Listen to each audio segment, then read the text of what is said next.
आखिर ऐसी क्या बात है कि यहाँ पर जितनी भी चीजें मौजूद हैं उनमें हर एक के दो पहलू? क्या कारण है कि नाम से लेकर मान्यता तक, तारीख से लेकर तर्क तक दो दो हैं? क्या इतिहास में कहीं किसी समय कोई असमंजस पैदा हुआ, या फिर पूरा सच सामने है ही नहीं? आप देख सकते हैं कि महाभारत काल का बहुत सारा इतिहास राजगीर में मिलता है। इस पहाड़ के जस्ट 10 कदम बगल में मल्ल युद्ध हुआ था महाभारत में। तो मल्ल युद्ध हुआ था तो जरासंध और भीम में हुआ। तो भीम ने जरासंध को वहां पर मारा। तो जिस समय वो जरासंध को मारा गया, वहां पर भगवान कृष्ण भी थे, बलराम भी थे, पांचों पांडव भाई भी थे। तो स्वाभाविक है कि महाभारत काल से जुड़ा हुआ अवशेष है। राजगीर की इतिहास को तोड़ मतोड़ को दर्शाया गया। राजगीर के इतिहास को महावीर और बौद्धिज्म के बीच में सिमटा दिया गया। 1700 साल पूर्व मुनि भैरव देव साधु ने पहाड़ काटकर 2 गुफाओं का निर्माण किया और जैन तीर्थंकरों का प्रतिमा बनाया। तो जैन मुनियों का साधनागिरी रहा होगा। ये जैन मुनियों का साधनागिरी मेडिटेशन सेंटर होगा, क्योंकि जैना मोन्यूमेंट है और बोर्ड पर भी साफ लिखा गया है जैना मोन्यूमेंट। जैन मुनियों का साधना गिरी।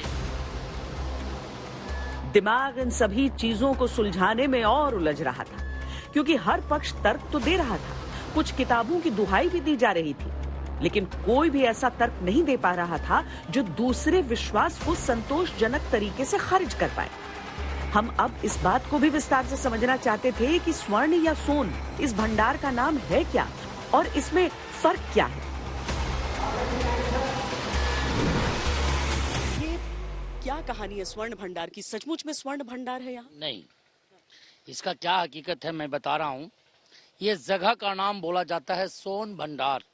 स्वर्ण भंडार रहता तब सोना का भंडार होता। तो बोर्ड पर साफ लिख दिया गया है सोन भंडार। सोन में सुरंग लंबा टर्नल, जहाँ से आपका गर्म पानी कुंड का झरना बह रहा है। तो जस्ट उसी की बगल से 565 सीढ़ी चढ़कर जब ऊपर जाइएगा तो एक व्यवहारगिरी पर्वत है।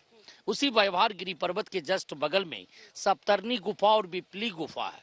तो जब भगवान बुद्ध को कुशीनगर में मृत्यु हुआ था तो 3 महीने के बाद प्रथम बौद्ध सम्मेलन समिति सभा 500 बौद्ध भिक्षुओं के साथ उसी गुफा के प्रांगण में किया गया था और बौद्धों का पवित्र पुस्तक लिखा गया था।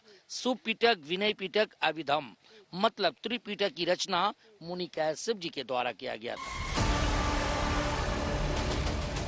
राजगीर विश्व प्रसिद्ध पर्यटन स्थल है। यहाँ गर्म पानी के कई कुंड हैं जिनमें औषधीय ताकत मानी जाती है। राजगीर में कुल 22 कुंड और 52 धाराएं हैं जो देवताओं, ऋषियों, मुनियों और नदियों के नाम पर।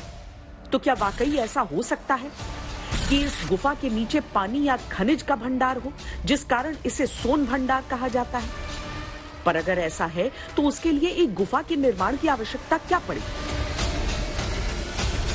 कलकत्ता का प्रथम वैज्ञानिक जो था डॉक्टर जगदीश चंद्र बसु ने जब गर्म पानी को टेस्ट लिया तो ऐसा मालूम हुआ कि इस पहाड़ के भीतर में विस्फोटक पदार्थ है, इसलिए कि इसी विस्फोटक पदार्थ के कारण गर्म पानी का झरना बह रहा है। मतलब आपका कहना है कि ये सब जो पत्थर हैं इसके नीचे कोई चीज है? जी, खनिज है। खनिज है।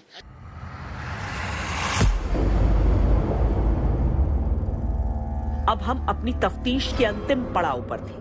स्वर्ण भंडार के भीतर जाकर उस रहस्यमयी दरवाजे की पड़ताल और उस दरवाजे को खोलने के लिए लिखे मंत्र को समझने की कोशिश।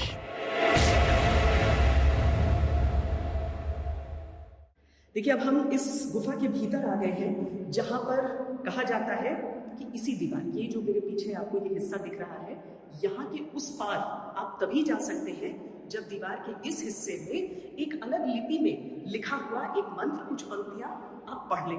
अब दिक्कत यह है कि वो लिपि आज की तारीख में कोई जानता नहीं है और लोग सोचते हैं कि इस वजह से वो दरवाजा खुल नहीं पा रहा है। लोगों की मान्यताओं में, लोगों के मन में ऐसा विश्वास है, ऐसा भरोसा है कि उसको अगर किसी तरीके से खोलने में कोई सफलता हासिल कर ले, खजाने का भंडार।